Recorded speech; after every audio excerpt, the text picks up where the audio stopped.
नमस्कार, आप देख रहे हैं ईएस न्यूज नेटवर्क और मैं हूं आपके साथ ज्योतिका। आइए रुक करते हैं खबर की ओर। गडकरी बोले, हम गरीब लोगों के अमीर देश। अमीर गरीब के बीच की खाई और गहरी होती जा रही है, इसे पाटने की जरूरत है। केंद्रीय सड़क परिवहन एवं राजमार्ग मंत्री नितिन गडकरी ने भारत के दुनिया की 5वीं सबसे बड़ी अर्थव्यवस्था बनने पर बड़ा बयान दिया है। उन्होंने कहा, एक समृद्ध देश होने के बावजूद यहाँ के लोग गरीबी, भुखमरी, बेरोजगारी, जातिवाद, अस्पृश्यता और महंगाई का सामना कर रहे हैं। यहाँ अमीर और गरीब लोगों के बीच की खाई और गहरी होती जा रही है। इस खाई को पाटने की जरूरत है।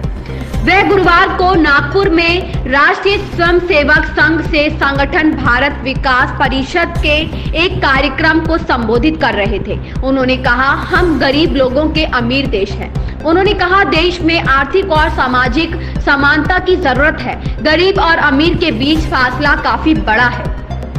गडकरी का बयान जब वायरल होने लगा और इस पर तरह तरह की प्रतिक्रिया आने लगी तो उन्होंने इस पर सफाई भी दी। उन्होंने कहा, मुझे यह जानकर दुख हुआ है कि एक बार फिर हमारे समाज और राष्ट्र के सामने की समस्याओं के बारे में मेरे बयान को संदर्भ में बाहर कर दिया गया है। कुछ बेईमान तत्व इसका आनंद ले रहे हैं। यह केवल गलतफहमी पैदा करने के लिए है और कुछ नहीं, गडकरी ने बयान में कहा।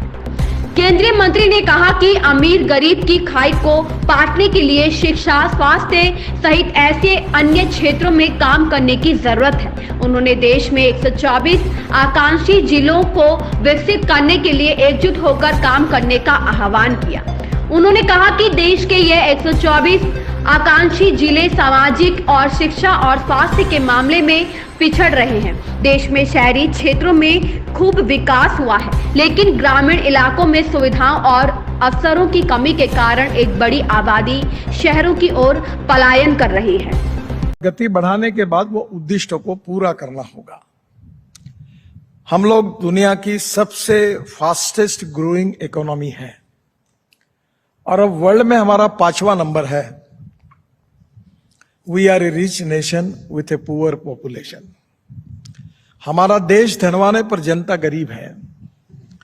भूखमरी, बेरोजगारी, गरीबी, महंगाई इससे ग्रस्त है।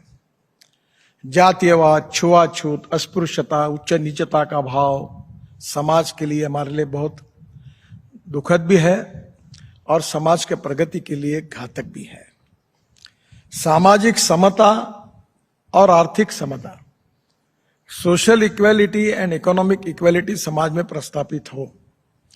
और विशेष रूप से एक भी बड़ी समस्या है कि हमारे समाज में दो विशेष रूप से वर्गों के बीच का अंतर बहुत ज्यादा है। जैसे सामाजिक विषमता है, वैसे आर्थिक विषमता भी बड़ी है। हम लोग सेवा का काम करते हैं, इसलिए ज्यादातर इस विषय का आप सब लोग विचार करते ही होंगे कि हमारे देश में 124 जिले ऐसे हैं कि जो सामाजिक, आर्थिक और शैक्षणिक दृष्टि से पिछड़े हुए हैं, जिनको एस्पिरेंट डिस्ट्रिक्ट कहा जाता है, जहां स्कूलें नहीं है, अस्पताल नहीं है, किसानों के लिए फसल के सही दाम नहीं मिल रहे हैं, युवाओं को रोजगार नहीं है, गांव जाने के लिए रास्ते नहीं है और जिसके कारण वो सामाजिक, आर्थिक, शैक्षणिक दृष्टि से पिछड़े हुए हैं। हमारे देश में जो अर्बन क्षेत्र है, शहरी क्षेत्र है, उसमें ज्यादातर हम काम करते हैं, उसमें विकास काफी हुआ है।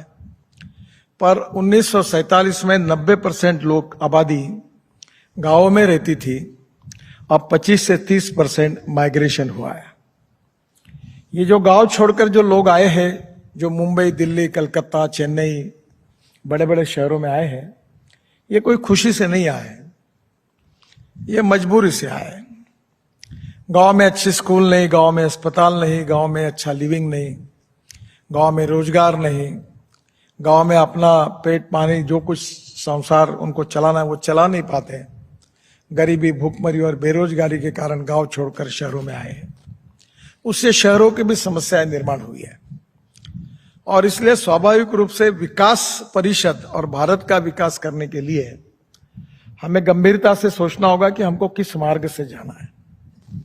और वो मार्ग जो है वो इफेक्टिव होगा। आजकल फास्ट फूड का जमाना है, एलोपैथिक मेडिसिन लोग इसलिए पसंद करते हैं, वो डॉक्टर को बोलते हैं इंजेक्शन लगा दो, इन्हें जल्दी आराम पड़ेगा। अब लोगों की अपेक्षा ये भी कि हमें जल्दी परिणाम मिलने चाहिए, और परिणाम मिलने चाहिए इसलिए हमें भी हमारे विकास की कार्यक्रमों को और नीतियों को इस दृष्टि से तय करना होगा कि कम समय में ज्यादा से ज्यादा उद्देश्य पूरा करने में हम कैसे कामयाब होंगे। ये काम कठिन है पर इम्पॉसिबल नहीं है। ऐसी ही खबर से जुड़े रहने के लिए देखते रहिए EH न्यूज नेटवर्क।